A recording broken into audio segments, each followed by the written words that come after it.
கௌதம முனிவர் தன் சினத்தால் இந்திரனுக்கு தீய சாபமிட்டு அது இமைப்பொழுதில் பலித்தது. வணக்கம் நண்பர்களே. கடந்த பாடலில் தன் தவவலிமையால் எல்லோரையும் அடக்கக்கூடிய வரம் கொடுக்கக்கூடிய கௌதம முனிவர் ஆசிரமம் நோக்கி வந்ததும் அகலிகை நடுங்கி நின்றாள். தன் தவறை உணர்ந்து தலைகுனிந்து உலகமே ஏற்கும் பெரும் பழியைச் சுமந்தவளாக நடுநடுங்கி நின்றாள். இந்திரனோ பூனை உருவம் கொண்டு அங்கிருந்து தப்பிச் செல்லத் தொடங்கினான். ஆனால் தவத்தின் கனல் எந்த உருவத்தையும் ஊடுருவி பார்க்கும் அல்லவா? முனிவர் அனைத்தையும் அறிந்தபோது என்ன நடந்தது தெரியுமா? ஆம், அந்த கணத்தில் சினம் கொண்ட கௌதம முனிவரின் கண்களில் தீப்பொறிகள் சிதறின. தீவிழி சிந்த நோக்கி செய்ததை உணர்ந்து செய்ய தூயவன் அவனை நின் கைச்சுடு சரம் அணைய சொல்லால் 1000 மாதர்க்கு உள்ள அறிகுறி உனக்கு உண்டாக என்று ஏயினன். அவையெல்லாம் வந்து இயைந்தன இமைப்பின் முன்னம். தீவிழி சிந்த நோக்கி, ஆம், தவச்செம்மல் கௌதமர். அவரது உள்ளம் தூய்மையானது, உண்மை மட்டுமே உரைப்பது. அவர் உள்ளே நுழைந்ததுமே கண்டார் நடந்த பிழையை. அவரது கண்கள் சாதாரண கண்கள் அல்ல, அவை தவத்தின் கனலைச் சுமந்த கண்கள். தீப்பொறிகளை சிதறவிட்டன அந்த கண்கள். சினம் தாழாமல் சினத்தால் சிவந்து தீச்சுடர்களைப் போல எரியும் விழிகளால் இந்திரனை உற்று நோக்கினார். செய்ததை உணர்ந்து செய்ய தூயவன். எதையும் மறைக்க இயலாது அவரது தவப்பார்வைக்கு. இந்திரனும் அகலிகையும் செய்த அந்த பெருந்தவரின் முழுமையையும் அவர் ஒரே கணத்தில் உணர்ந்து கொண்டார்.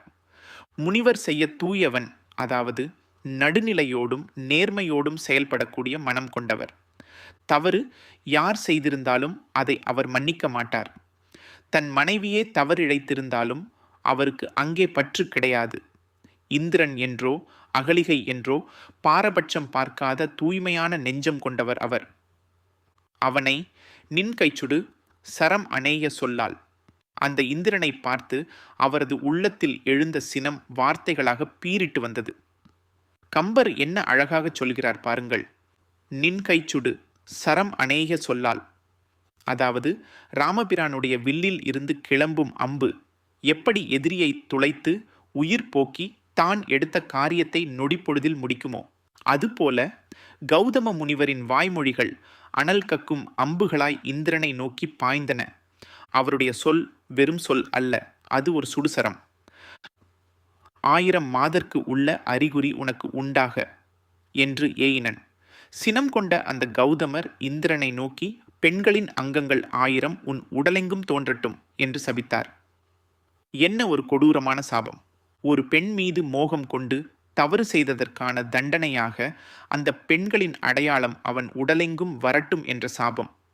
இது வெறும் சாபம் மட்டுமல்ல, இந்திரனின் அகந்தையை, ஆணவத்தை, காமத்தை அழிக்கும் ஒரு நீதியும் கூட. அவை எல்லாம் வந்து இயைந்தன இமைப்பின் முன்னம்.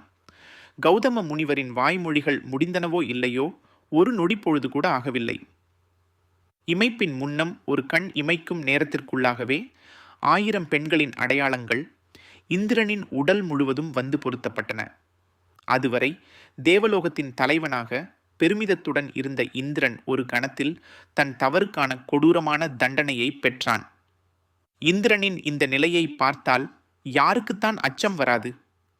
முனிவர்களின் தவவலிமை எப்பேற்பட்டது என்பதற்கு இதைவிட வேறு சான்று தேவையா? ஆம், ஒரு கண்ணிமைக்கும் நேரத்திற்குள் தேவேந்திரனின் நிலை பரிதாபத்திற்குரியதாக மாறியது. கௌதம முனிவரின் சினம் நீதியின் வடிவம் என்பதை உணர்த்தியது இக்காட்சி. ஆனால் இந்திரனுக்கு இப்படி ஒரு சாபமிட்ட முனிவர் தன் மனைவியான அகலிகையை என்ன செய்தார்? அடுத்த பாடலில் அந்த பெரும் துயர காட்சியை நாம் காண்போம்.